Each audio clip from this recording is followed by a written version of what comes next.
Today we are going to learn how to add figures to an existing melody and bass line from this dramatic extract.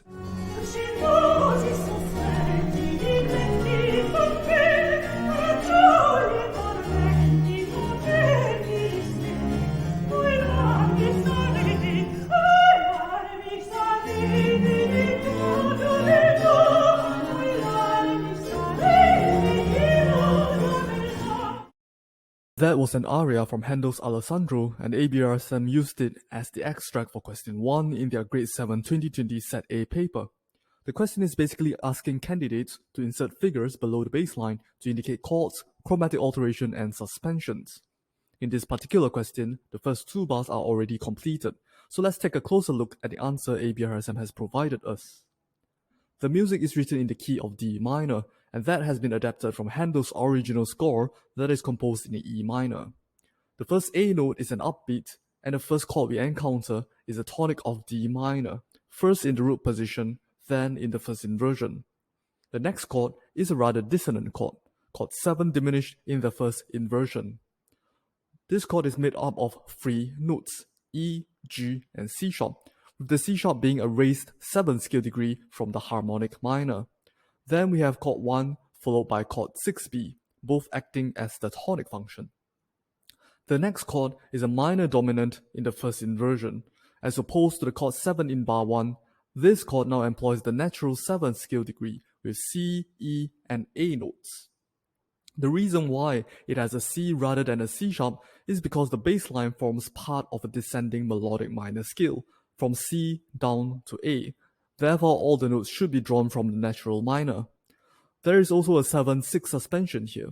The B flat is the discord, clashing with the C note at the bass as a 7th, before resolving to an A note as a 6th from the bass.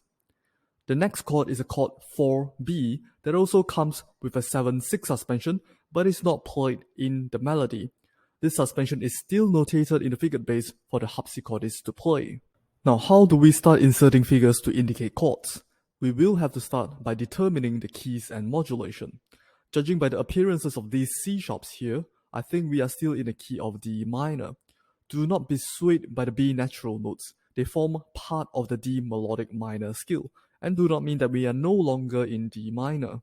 In bar 3, however, we see that both B and C notes have been naturalized.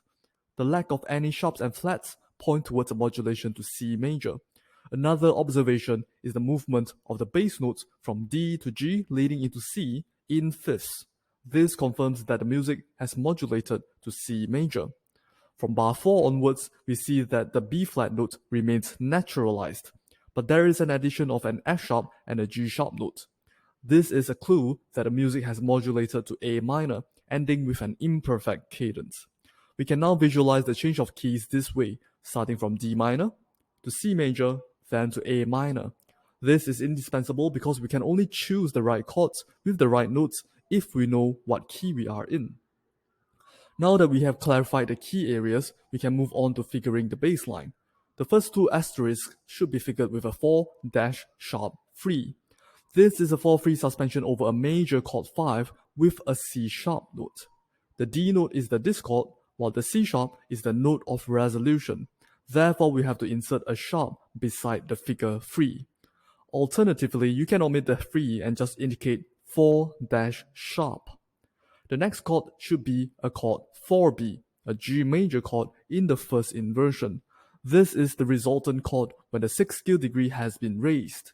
You could be asking me why I chose the notes B, D, and G over B, D, and F. The answer is because B, D, and F create a diminished triad that is unsuitable in the root position and does not function in the key of D minor. It also does not help to lead into the dominant chord next. These two chords should be 5B followed by 5-7B. With a leading tone at the bass, we can safely harmonize the melody with chord 5B, C sharp, E, and A. However, in the last quiver beat of this bar, a dominant 7th in the first inversion is needed because of the appearance of the G note in the melody.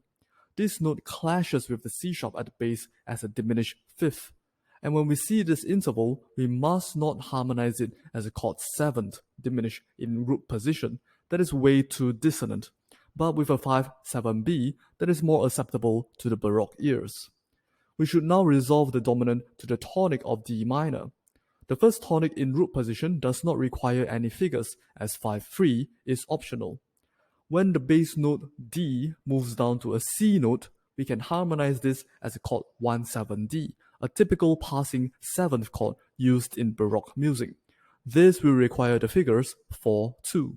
Don't forget that we are in the midst of modulating to C major, and this D minor chord acts as the pivot. It is also chord 2 and chord 2-7-D in the key of C major.